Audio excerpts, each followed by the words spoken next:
비서실 중심으로 공직사회 활력 제고 과제를 추진했습니다. 공직사회가 국민만 바라보고 소신껏 일할 수 있도록 했습니다.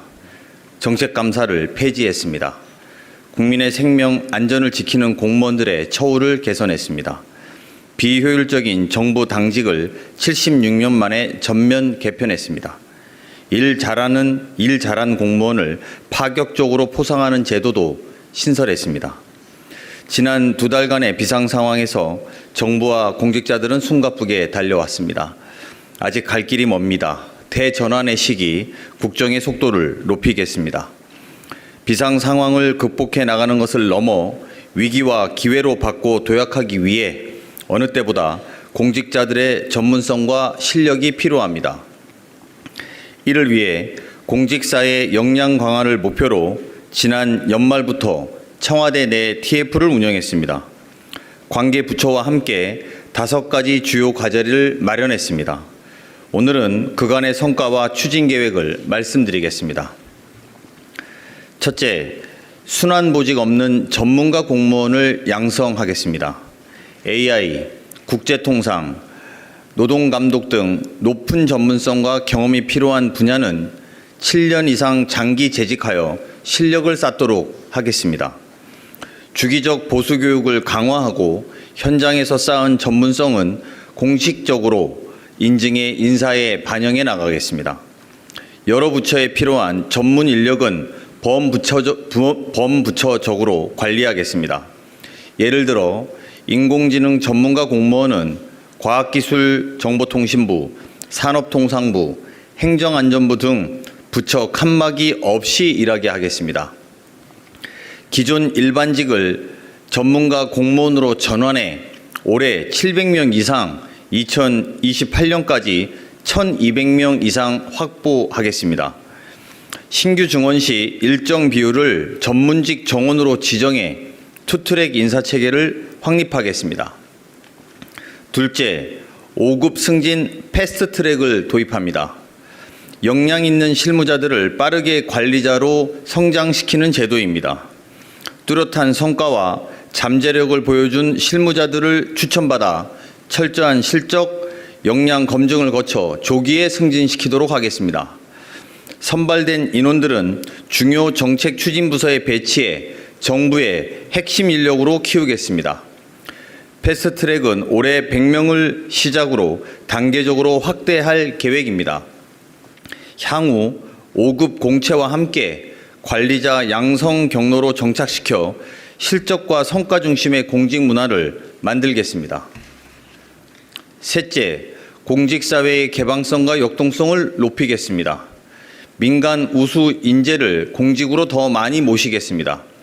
현재 중앙부처 국장 과장급의 7% 수준인 개방형 임용직위를 2030년까지 12% 이상으로 올리겠습니다. 직위에 따라 연봉 상한을 없애고 민간 출신은 퇴직 후에 취업 제한 부담을 완화해 문턱을 낮추겠습니다. 지방과 중앙, 부처와 부처 사이 인적 교류도 활성화합니다. 지역 기반의 대규모 사업을 원스톱 지원하는 프로젝트 기반 인사 교류를 통합 지방정부에 시범 도입합니다. 정부 역량을 상향 평준화하고 국정 성과를 신속히 내도록 정부 안팎에 우수 인력을 유연하게 활용하겠습니다. 넷째, 공무원들의 직무 역량을 제때 함양하도록 공직 생애주기별 교육을 체계화하겠습니다. 입직 때부터 기초 역량을 확실히 갖추도록 하겠습니다. 시간 채우기식 교육에서 벗어나 현장에서 필요한 전문성을 키우겠습니다. 자기주도 학습 계좌 제도와 학습의 날을 도입합니다. 자기주도 학습 계좌는 개인별 학습비로 생성형 AI 구독, 자격증 취득과 같은 직무 역량 제고에 활용할 수 있습니다. 연간 최대 3일간의 학습의 날은 온전히 역량 개발에 집중하는 기회를 제공하게 될 것입니다. 고위공직자들이 각 분야 최고 전문가들과 함께 최신 이슈를 학습하는 주기적 학습 모임도 도입하게 됩니다. 현장의 목소리를 직접 듣고 미래 정책 방향을 모색하도록 하겠습니다. 끝으로 국가적 차원에서 해외 인적 네트워크를 체계적으로 관리하겠습니다. 전략경제협력 대통령 특사의 임무를 수행하면서 국제사회 인적 네트워크의 중요성을 절감하게 되었습니다. 정부와 공무원들이 쌓아온 글로벌 네트워크를 지속 가능한 관리 체계로 만들겠습니다. 제외공간, 부처, 공공기관 등 정부 내에 나누어져 있는 정보를 단계적으로 통합 연계하겠습니다. 통합 관리되는 해외 네트워크는 국익을 최대화하고 국민의 생명과 안전을 보호하는 데 효과적으로 활용하겠습니다. 이상 공직 역량 강화를 위한 과제 추진을 위해 즉시 관계법령을 개정하고 신속하게 실행하겠습니다. 이번 대책이 급변하는 환경 속에서 정부와 공직사회의 역량을 획기적으로 도약하는 데 밑바탕이 되리라 생각합니다. 앞으로도 적극적이고 책임 있는 행정을 위해 공직사회의 굳어진 관행을 걷어내는 혁신 과제들을 계속해서 추진하겠습니다. 이상입니다. 오늘 세부 질의의 답변은 인사수석께서 하도록 하겠습니다.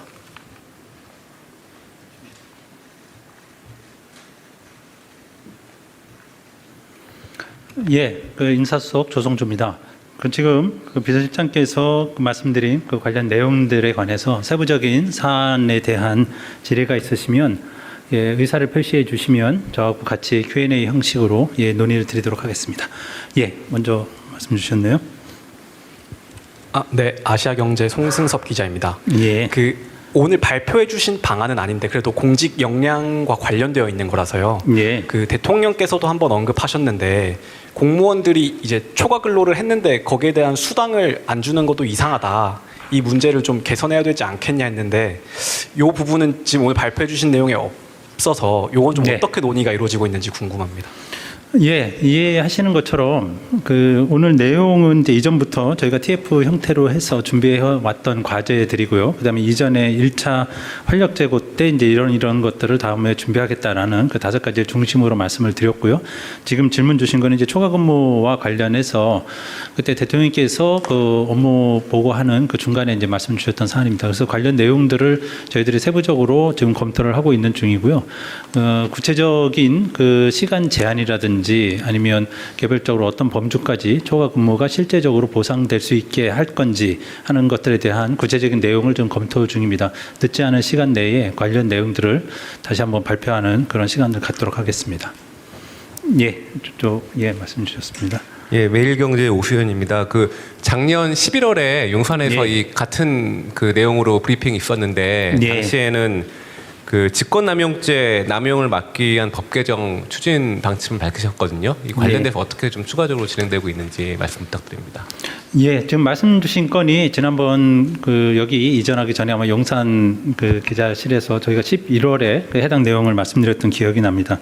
그래서 그때 이제 5가지 정도를 저희가 추가적으로 말씀을 드렸었고요. 그 당시에 이제 감사원의 정책감사 폐지하는 것, 그다음에 이제 직권남용죄 개정 이런 부분들이 있었습니다.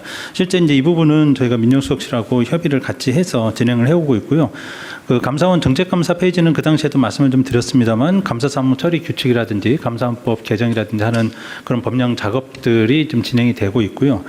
직권남용죄는 이제 형법과 관련된 부분입니다. 그래서 형법의 직권남용죄의 관련 조항들을 보다 좀 구체적으로 기술하는 그런 내용이어서 현재는 개정 작업들이 좀 진행되고 있다 이렇게 보고를 드릴 수가 있을 것 같습니다.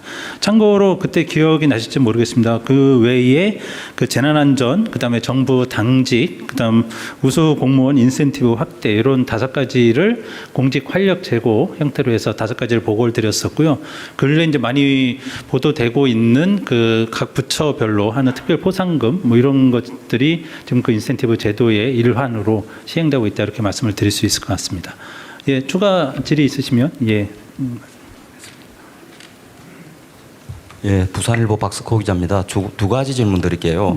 오늘 발표하신 것 중에 첫 번째로 전문가 공무원 양성에서 7년 이상 동일 분야에 있어서 이제 장기 재직할 수 있도록 해주는 아주 좋은 취지인 것 같은데 지금도 이제 기업과의 유착이나 정가 내우 이런 문제 때문에 공직자들이 특정 분야에 나갈 때 퇴직 이후에 이제 뭐 취업 제한 제도 같은 게 있잖아요. 2년인가? 예. 이제 이런 전문가 공무원 육성은 좋은데 방금 말씀드린 그런 부작용 같은 게 더 많이 작용할 수도 있을 것 같은데 오래 근무했기 때문에 거기에 대한 보완 대책이 있는지 궁금합니다. 그리고 다음 질문은 이제 프로젝트 기반 중앙지방 인사교류 문제 있잖아요. 예. 이게 이제 프로젝트 이게 그러면 하나가 끝나면 기존에 교류했던 인사는 원위치가 되는 건지 그거 하나 하고 그다음 지금 현재 중앙지방 공무원의 직급이 다른데 이 교류 과정에서 이건 어떻게 조정하게 됩니까? 아, 예. 두 가지 말씀 주셨습니다. 그 첫 번째는 이제 전문가 그 공무원 양성하는 것과 관련해서 이것이 그 다른 부작용은 없겠는지 그거에 대한 뭐 보완 뭐 이런 부분을 좀 말씀을 주셨습니다. 예, 실제적으로 이 지금 뭐 구체적인 내용상 이 전문가 공무원 그룹들은 이제 실무자 그룹들이 상당히 많습니다. 그리고 그 다양한 어떻든 단속이라든지 아니면 장기간 특별 업무가 필요한 직위, 예를 들자면 통상이라든지 그 정부 내에서 이제 근래 논의가 많이 되고 있는 그 특사경, 특별사법경찰 그 직위, 뭐 이런 그 단속이라든지 하는 것, 그다음에 노동부에서 하는 근로감독관, 이제 이런 직위들이 이제 주로 전문가 이 공무원 그룹들의 이제 일환으로 들어오게 될 것이고요. 근데 장기간 이제 근무를 하게 되는데요. 통상 이제 저희가 예측하기로는 이분들이 그동안 그 민간으로서의 그 교류라든지 아니면 민간으로의 이제 퇴직 뭐 이런 부분들이 이렇게 많은 직종이라고 보기는 좀 어려울 것 같습니다. 상대적으로 또 취업 제한 제도는 이해하고 계시는 것처럼 한 3년 정도 해당 그 직무 관련성에 따라서 일단 취업 심사를 받게 되고요. 거기에 따라 그 3년 정도는 그동안 업무한 것들에 대한 많은 부분들을 좀 평가받는 이런 제도가 운용이 되고 있기 때문에 그 부분에 대한 필요성들은 저희들이 좀 더 구체적으로 그 필요성 여부가 이제 논의되는 대로 다시 더 보완 여부를 검토해 나가도록 하겠습니다. 두 번째 이제 프로젝트 기반으로 하는 요 부분과 관련해서 이제 중앙하고 지방 정부의 어떤 식으로 이 부분이 좀 진행될 수 있느냐라는 건데요. 저희들이 이제 참고로 지금 국가 뭐 AI 컴퓨팅 센터라든지 해서 지금 전남도에서 위치한 뭐 이런 부분들을 하나의 이제 저희들이 롤 모델 한번 생각해 볼 수 있겠다라는 생각을 하고 있는데요.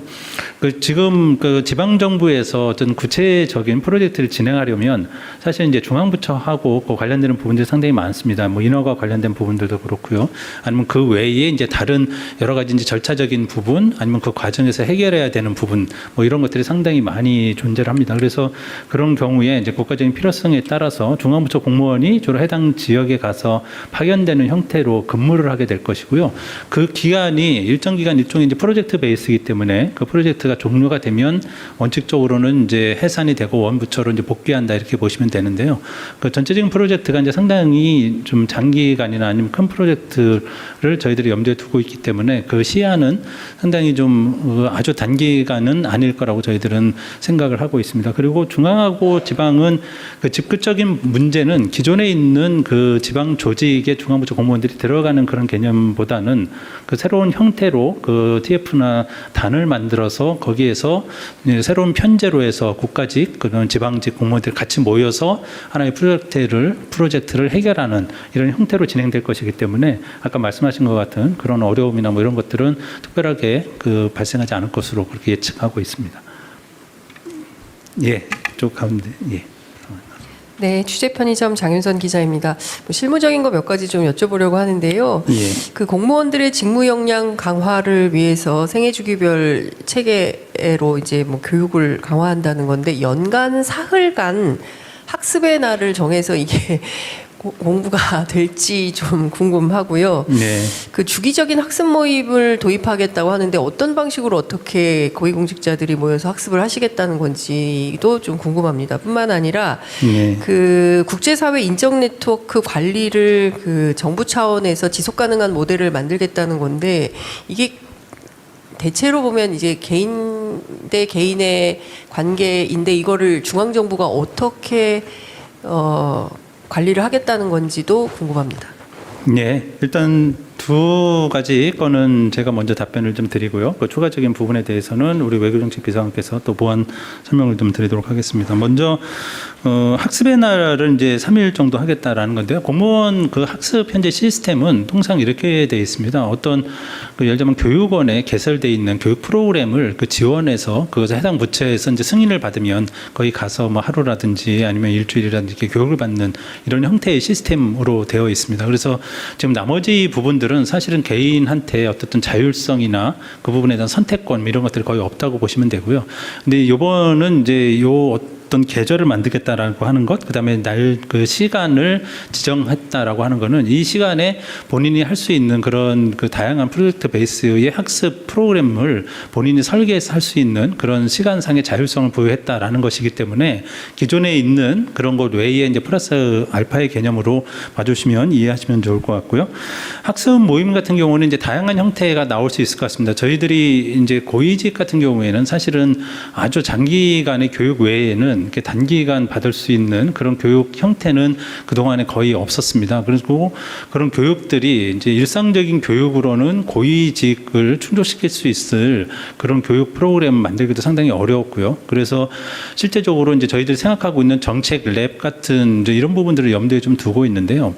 어떤 하나의 현실에서 발생하고 있는 문제점들을 가지고 그 프로젝트 베이스로 사람들이 같이 모이는 겁니다. 그래서 그 당사자가 되는 뭐 국장이 그 주도가 되고 그다음에 거기에 관련돼 있는 관련 부처 사람들을 그럼 섭외를 하고 그다음에 그 교육을 주최하는 곳에서 전문가 그룹들을 같이 보완을 해주어서 일정 주기별로 같이 모이고 현장을 방문하고 하면서 어떤 문제점들이 있고 그 문제에 대한 해결 그다음에 이해 관계자들의 입장은 어떤 것인지 하는 것들을 현장에서 직접적으로 보면서 해 나간다라는 그런 새로운 교육의 개념이고요. 이런 부분들에 대한 고민은 그동안 뭐 여러 차례 좀 있어 왔습니다만 현장에서 실제 잘 이루어지지 않았고 특히 이제 고위직 같은 경우에 교육 프로그램이 그 기존의 일방적인 집합식 교육보다는 이런 교육이 훨씬 유용할 거다라는 판단이 있고요. 그래서 그런 부분들을 활성화해 나가겠다 이제 이런 취지입니다.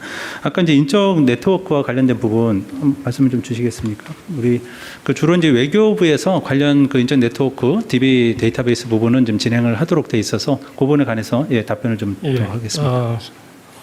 외교정책 비서관입니다. 질문 주신 사항에 대해서 좀 답변을 드리겠습니다. 기자님께서 말씀하신 것처럼 이 인적 네트워크라고 하는 것이 개인 간에 마치 이제 정보나 자산으로 그동안 간주되어 왔다면 이 국가 차원에서 해외 네트워크를 관리 체계를 구축한다는 것은 결국은 이제 저희가 외교부, 재외공관 또 각 부처의 그 각 근무자들이 근무를 통해서 형성하고 있는 여러 가지 그 네트워크 정보들을 통합적인 데이터베이스로 만들어서 그것들의 궁극적으로는 활용도를 높이겠다라는 그런 취지의 사업입니다. 우선은 재외공관과 외교부에서 이렇게 흩어져 있는 정보들을 데이터베이스로 만들고 그리고 2단계에서는 이 재외공관과 외교부뿐만이 아니라 각 부처하고도 연결을 시키고 그리고 3단계에 가서는 그러한 것들을 좀 더 이 활용이 잘 될 수 있도록 그렇게 좀 더 개방하는 방향으로 지금 검토를 하고 있고 지금 현재는 지금 1단계에 지금 사업을 지금 추진 중에 있습니다. 추가 질문. 성님, 저 한국일보 이성택입니다. 네. 여기 밝히신 계획대로 되면은 그 공무원 순증이 몇 명이나 되는지 궁금하고요. 여기 이제 그 만약에 순증이 된다 그러면은 또 이제 직급도 5급도 일찍하는 패스트트랙 증가 확대한다 그랬으니까 그 예상되는 예산 인건비 예산은 얼마나 증가될지 어떻게 파악하고 계신지 궁금합니다. 지금 아마 이쪽과 관련해서 그 전체적인 부분은 공무원 자체의 어떤 순증 뭐 이런 개념하고는 좀 다른 개념입니다. 그러니까 여기 그 전문가 공무원 같은 경우에도 그 기존의 공무원들 중에서 이 일반직 공무원들 아니면 아까 말씀드린 이제 각각 개별 분야에서 근무하고 있는 공무원들을 그 순환보직 루트로 타고 있는 일반직 공무원들을 전문가 공무원으로 전환시키겠다라는 개념이거든요. 그래서 1,200명까지 늘리겠다 아니면 10%면 한 2,500명까지 저희는 생각을 하고 있습니다만 이런 인원이 순증 개념으로 늘어나는 것이 아니라 기존에 있는 일반직 공무원들이 그 순환보직 하던 2,500명이 그 전문가 그룹 트랙을 타는 2,500명으로 바뀐다 이런 개념으로 봐주시면 될 것 같고요. 그 밑에 그 5급 승진 패스트 트랙도 마찬가지입니다. 이거는 이제 기존의 공무원 채용은 외부에서 그 인원을 새로 충원하는 개념입니다만 여기에는 이제 기존 재직자들 중에서 특히 이제 6급에서 5급으로 올라가는 이 트랙이 상당히 오래 걸립니다. 통상 한 10년 가까이 그 승진 연한이 걸리는 경우가 많아서 그런 경우에 만약에 7급이나 이제 9급으로 입직한 공무원들 같은 경우에는 물리적으로 보통 좀 정부에서 전체 현황이 좀 비슷한데요. 한 40이나 50 넘어서 한 4급 정도가 되거나 중앙부처 과장급 자리에 올라가게 됩니다. 그러니까 현실적으로 그 정책 입안에 직접적인 영향을 미칠 수 있는 고위 공무원단 한 국장급 공무원이 되려면 50대 후반 정도가 다 되기 때문에 물리적으로 그 정책 결정 그 그룹에 들어가기가 굉장히 어렵게 돼 있습니다. 그래서 그 트랙을 굉장히 단축시켜서 기존의 이제 5급 공채 이전으로 치면 행정고시나 외무고시로 들어온 이제 이런 분들과 좀 경합이 잘 안 되는 그런 문제가 있었고 정부 부처 내에서 지금 그 민간 경력자들은 이제 5급으로 뽑는 그런 트랙도 있습니다만 그 트랙과 더불어서 이제 세 개의 트랙이 같이 움직이게 될 겁니다. 그러니까 5급으로 들어오는 분들, 시험을 봐서 공채로 들어오는 분들, 그 다음에 그 박사라든지 아니면 경력으로 해서 들어오는 이런 그 민경채 그 트랙 한 부분, 그 다음에 6급에서 5급으로 패스트트랙을 타고 빨리 온 분들, 이분들은 이제 7급이나 9급으로 입직하신 분들이 되겠죠. 그래서 이 세 가지 트랙의 분들이 그 정부 부처 내에서 고위직으로 올라가는 그 선의 경쟁을 좀 일어날 수 있도록 하겠다라는 것이 이 제도의 전체적인 취지이기 때문에 아까 말씀 주신 것처럼 그 인원이라든지 아니면 인건비 문제는 별도로 발생하지 않는다 이렇게 보시면 될 것 같습니다. 예, 저 맨 끝쪽이요. 네, 디지털타임즈 김윤정 기자입니다. 네. 그 공직 사회를 보면은 그 공직 역량 강화라고 되어 있는데 공직자들의 역량이 아니라 적당히 한다라는 인식이 많이 깔려 있는 것 같습니다. 잘하면 일을 더 시키고 책임만 더 진다라는 게 사실 공직 사회 내부에 깊이 깔려 있는데요. 이 그 권한하고 책임의 비대칭성이 굉장히 강하다. 일선에서 얘기하는데 해결할 방안이 있는지 또 하나 질문이 있는데 그 아까 민간 출신이나 기업인 출신들을 그 지방정부에서 데리고 와서 부지사를 시킨다거나 아니면은 그 3급 이상을 주어서 혁신하려는 사례도 있었는데 거의 대부분 못 견디고 나간 경우가 굉장히 많았습니다. 가장 큰 게 그 초과 근무라던가 그 공무원들을 일하게 동의하는 과정에서 갑질로 가거나 아니면 이제 공무원 노조나 공공기관 노조에서 일어나서 굉장히 쫓겨나는 경우들이 많았거든요. 좀 이런 부분들은 좀 어떻게 해소하실 생각이신지. 예, 가장 이제 본질적인 문제 제기를 많이 해주신 것 같습니다. 그 역량의 부분, 지금 오늘 제가 말씀드리는 부분은 이제 공직 역량 강화 부분이고요. 그다음에 권한과 이제 책임의 문제를 좀 주셨는데요. 뭐 실제적으로는 그 사실은 이제 권한의 정도가 많을수록 책임의 정도가 많다라고 하는 것이 일반적이고 그것이 이제 저희가 일종의 이제 계급제 시스템을 하고 있는 우리나라에서는 현실적으로 많이 그 부분에 좀 괴리가 있었던 것도 사실입니다. 근데 지금 전체적으로 여기 개방형이라는 그런 부분들도 그렇고요. 각각의 이제 직무 범위에 따라서 그 전문성을 가진 사람들을 새로 보임을 한다든지 하는 것, 그 다음에 그 정부 이 전문가 공무원 시스템도 마찬가지입니다. 그 해당 직위에 어쨌든 순환 보직으로 가게 되면 그 본인이 어떤 전문성이 있거나 본인이 잘하는 부분이 아니라 그냥 어떻게 운으로 가거나 아니면 내가 생각지도 않았던 그런 부분들로 가는, 그래서 이제 거기에 따라서 본인이 책임을 지기가 되게 어려운 부분이 많이 생기는 생기는 거죠. 그러니까 제가 갑자기 이 업무를 하다가 어느 자리로 이동을 했는데 그쪽에 상당히 많은 난제가 있고 여러 가지 책임을 져야 되는 문제가 생기고 그러면 그 순환 보직을 가장 기본으로 하는 공무원으로서는 굉장히 당황함을 느끼게 될 겁니다. 본인이 그 책임을 져야 할 부분이 아닌 그런 부분까지 다 책임을 져야 하는 이슈가 생기는 것이죠. 그래서 결국 그 부분에 대한 괴리를 그 줄이기 위한 방편이 사실은 전문성을 좀 높이고 해당 직위에서 오래 할 수 있는 사람들을 만들자라는 그런 개념이고요. 그러면 본인이 그 7년 아까 그 전문가 공무원 그 말씀을 드렸는데요. 내가 7년 정도 이 업무를 하게 되면 이 업무와 관련된 모든 부분에 관한 그 권한을 갖게 되지만 그거에 따라서 또 책임도 본인이 다 온전히 지게 되는 경우가 이렇게 일치가 될 것이라고 생각이 듭니다. 그래서 어떻든 전문성을 강화하는 부분, 순환보직을 많이 배제하고 약화시키는 부분, 뭐 이런 것들이 권한과 책임을 좀 일치시키는 그런 역할의 한 부분이다 이렇게 보시면 될 것 같고요.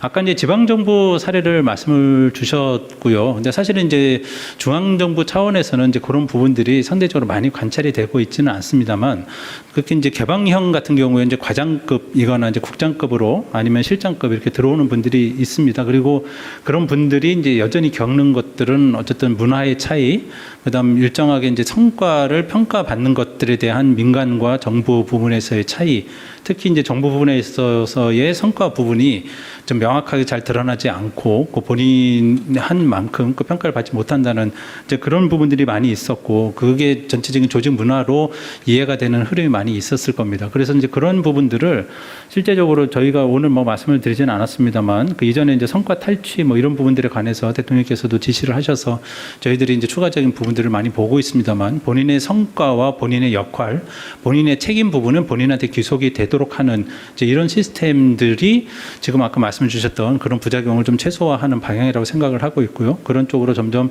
개선이 될 거라고 기대를 하고 있습니다. 예, 추가적인 이쪽이요. 예, SBS BG의 김한진입니다.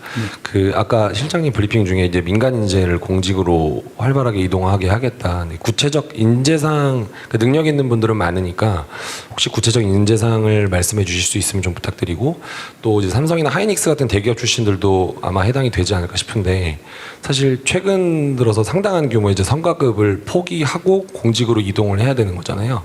그럼 그 유인을 어떻게 만드실 건지 궁금하고, 연봉 상한을 없앤다고 했는데 이게 한도 끝도 없이 없앨 수 있나라는 의문도 좀 있습니다. 이거 좀 부탁드리겠습니다. 네. 예, 구체적 인재상은 저희가 이제 정부 초기에도 계속적으로 말씀을 드렸습니다. 어쨌든 우리 그 정부에서는 좀 유능하고 충직한 그런 공무원 상이 가장 이제 기본적인 베이스다, 이제 이렇게 보시면 될 것 같고요. 오늘 말씀드린 부분들은 아마 민간에서 이제 인재가 들어온다라고 했을 때는 어쨌든 유능한 부분, 그다음에 전문성 부분, 이런 부분들이 좀 더 강조돼서 저희들이 그 주안점을 좀 두고 있다, 이렇게 보시면 될 것 같습니다.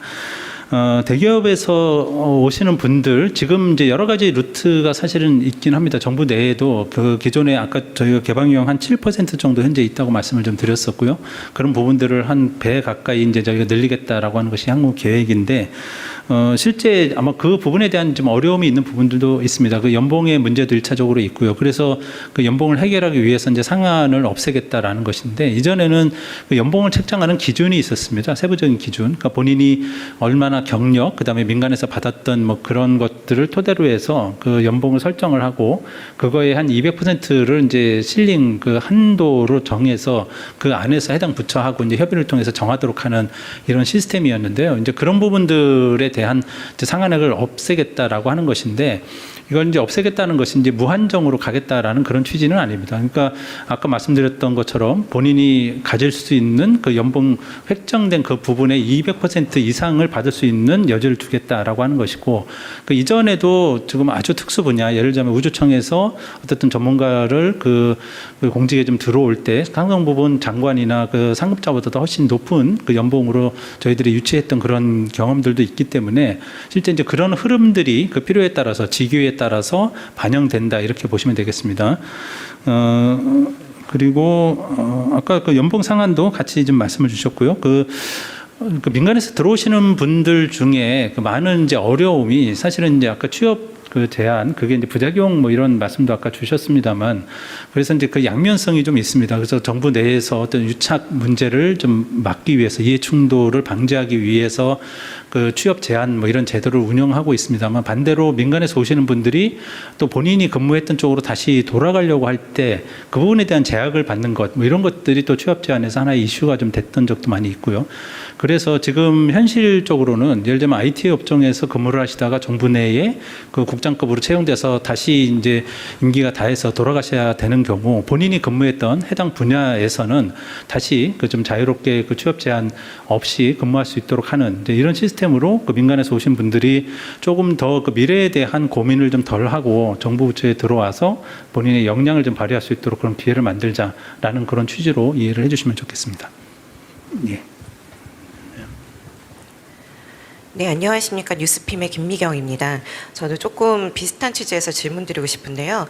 민간에서 인재를 유치할 때 연봉 상한을 폐지하거나 할 경우 아무래도 총액 인건비 제도에 조금 상충되는 게 아닌가라는 의문이 들어서요.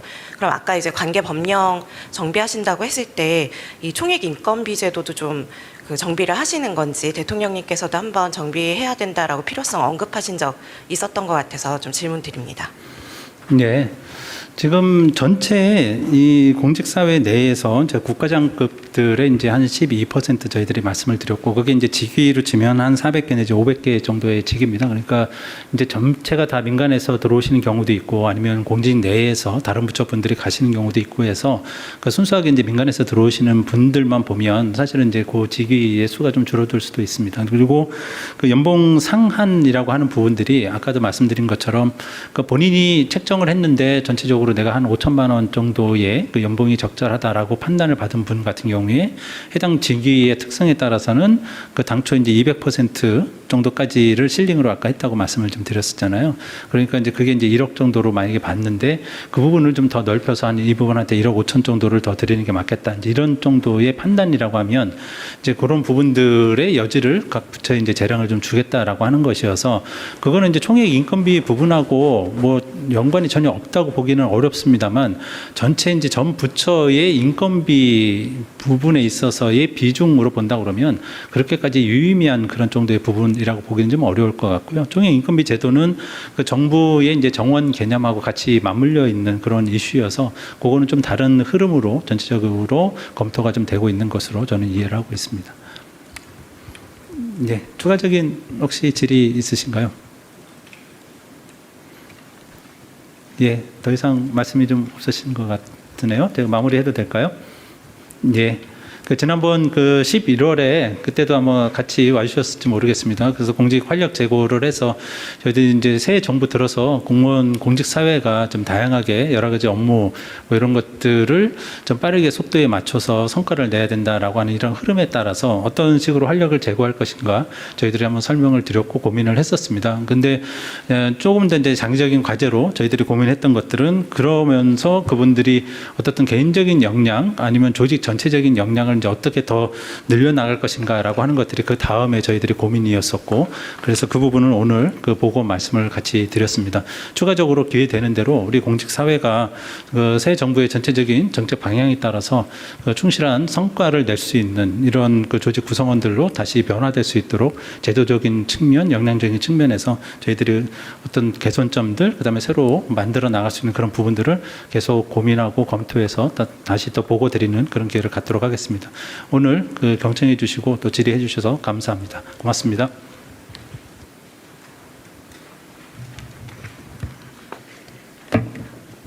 비서실 중심